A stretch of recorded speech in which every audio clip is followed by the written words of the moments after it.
This is a representation of a pterodactyl.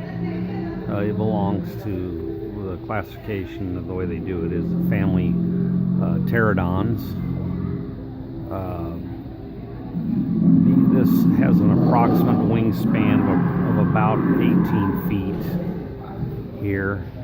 Now the largest flying creature of all time was called Quetzalcoatlus, named after the Mesoamerican god Quetzalcoatl, the flying serpent. So aptly named, they decided to give that the largest one ever made.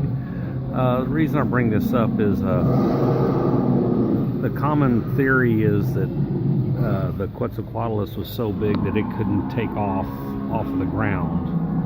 The smaller ones like this one could, or according to their theory could.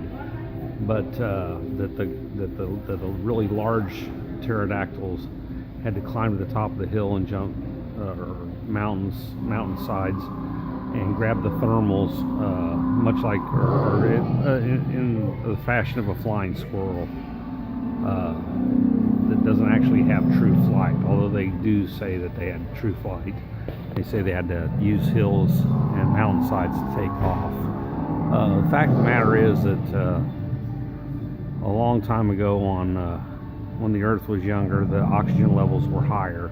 The reason you know this is insects such as the millipede types, the centipede types, and there's been dragonflies recorded 3 feet wingspans, and the millipedes up to 4 and 5 feet long. Now, insects breathe through their, they don't have a breathing system like higher animals have. They breathe through spirocatches, they breathe through their skin.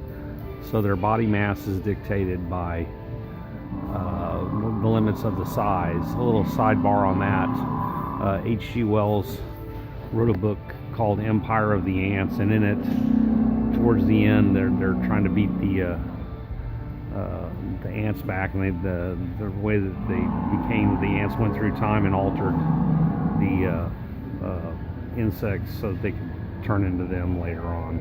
Anyhow, it's a little different story there. The oxygen levels were obviously much different then. Even in, and they have the ages all wrong. But there were magnum-size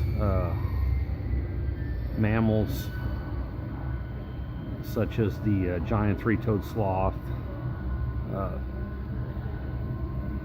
They could breathe through nostrils that weren't much bigger than a modern horse, like some of the seismosauruses, the Apatosaurus, the Titanosaurus, had the body mass of a bus, yet their nostrils were basically the size of a modern horse, maybe slightly larger. So oxygen levels were different back then, and it shows it even in the rocks. The deeper rocks have higher oxidation rates. Another side note there's probably still some pterodactyls down in the South Pacific. The natives call them the ropin down there. They're around the Borneo area, one of the least explored areas of the planet, and there's too many sightings that there might just be a small isolated colony there, but that would make sense that they would survive above all others because they could move real quickly from one area to the other. And there's sightings. There's an old Civil War photo that looks like a pterodactyl. Don't know if that was it, but the Indians had legends of the thunderbird and the piasaw bird. Look both of those up. And wouldn't surprise me if some of them are still kicking. Go to timbosplace.com for more information. Check out the work of Ken Ham and Kent Hovind. Thank you. Bye.